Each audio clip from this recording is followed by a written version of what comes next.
ಮೇಲ್ಮೇಲೆ ಪ್ರಶ್ನೆ ಹೇಳ್ತಾ ಇದ್ದಾನೆ. ಅದಕ್ಕೆ ವಿರೋಧದ ಪಕ್ಷದಲ್ಲಿದ್ದಂಥವಂತೂ ಇವತ್ತು ಬಿ ಜೆ ಪಿಯವರಂತೂ ಟೀಕಾ ಮಾಡ್ತಾರೆ, ಸಹಜದ ಅದು.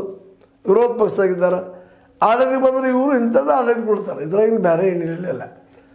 ಆಡಳಿತ ಮತ್ತು ಸ್ವತಂತ್ರ ಉದ್ಯಾನವನದಾಗ ಮತ್ತು ಹೋರಾಟ ಮಾಡೋದನ್ನು ಅದರಿಂದ ಎರಡು ಮಾತೇ ಇಲ್ಲ. ಇದಕ್ಕೆ ಶಾಶ್ವತ ಪರಿಹಾರ ಏನಂತ, ಯಾಕಂದ್ರೆ ಉದ್ಯೋಗ ಎಲ್ಲರಿಗೂ ಸಿಕ್ಕಾಗ ಮಾತ್ರ ಹಸಿ ಮುಕ್ತ ಆಗ್ತದೆ. ನಾವು 5 ಕಿಲೋ ಅಕ್ಕಿ ಕೊಟ್ಟಿವಿ, 1-2 ಕಿಲೋ ಬೇಳೆ ಕೊಟ್ಟಿವಿ, ಅದು 2 ದಿವಸ ಬರ್ತದೆ ರೀ ಅದು. ಯಾಕಂದ್ರೆ ಅಕ್ಕಿ ಗೋಧಿ 2 ದಿವಸ ಕೊಡ್ತೀರಿ, ಎಣ್ಣೆ 2 ದಿವಸ ಕೊಡ್ತೀರಿ. ಇದನ್ನ ಮನೆ ಸುಪ್ರೀಂ ಕೋರ್ಟ್ ಇದ್ದು ಕೇಳಿದ್ದು ಅಲ್ರಿ, ಫ್ರೀ ಬೀಜ ಕೊಟ್ಟ ದೇಶವನ್ನು ನಿಷ್ಕ್ರಿಯ ಮಾಡ್ತಾ ಇದ್ದೀರಿ, ಪರಾವಲಂಬಿಗಳನ್ನಾಗಿ ಮಾಡ್ತಾ ಇದ್ದೀರಿ ಟೀಕೆ ಮಾಡಿ. ಹೀಗಾಗಿ ಈ ಸಮಸ್ಯೆಗಳೇನು ಪರಿಹಾರ ಆಗುವುದಿಲ್ಲ ಮತ್ತು ಸ್ವತಂತ್ರ ಉದ್ಯಾನದಲ್ಲೇ ಇವರು ಹೋರಾಟ ಮಾಡೋದು ತಪ್ಪುವುದಿಲ್ಲ ಅನ್ನೋಂಗೆ ಆಗಿ ಹೋಗ್ಬಿಟ್ಟದ್ರಿ. ಇದಕ್ಕೇನು ಪರಿಹಾರಪ್ಪ? ಇನ್ನೊಂದು ಕಡೆ ನೋಡಿದ್ರೆ ರೈತರು ದಿಲ್ಲಿ ಮಟ್ಟದ ಚಳವಳಿಯನ್ನು ಮುಂದುವರಿಸಿದಾರೆ, ಹಂಗೆ ದೇಶ ತುಂಬ ಚಳವಳಿ ಅಲ್ಲೆಲ್ಲ ಆಗ್ತಾ ಇದ್ದಾವೆ.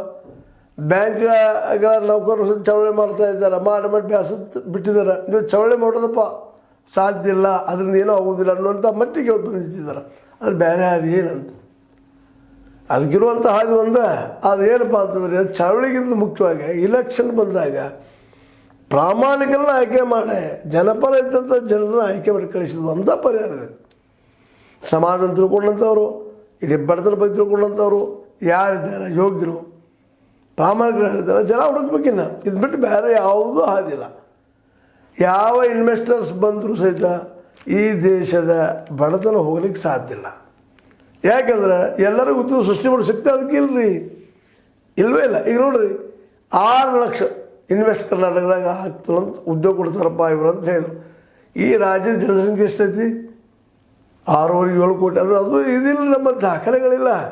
ಎಷ್ಟು ನೋವಿನ ಸಂಗತಿ ಅಂದರೆ ನಮ್ಮಲ್ಲಿ ಎಷ್ಟು ಜನ ಇದ್ದಾರಪ್ಪ ಅನ್ನೋದು ದಾಖಲೆಗಳಿಲ್ಲ, ಸರ್ವೆನ ಮಾಡಿಸಿಲ್ಲ.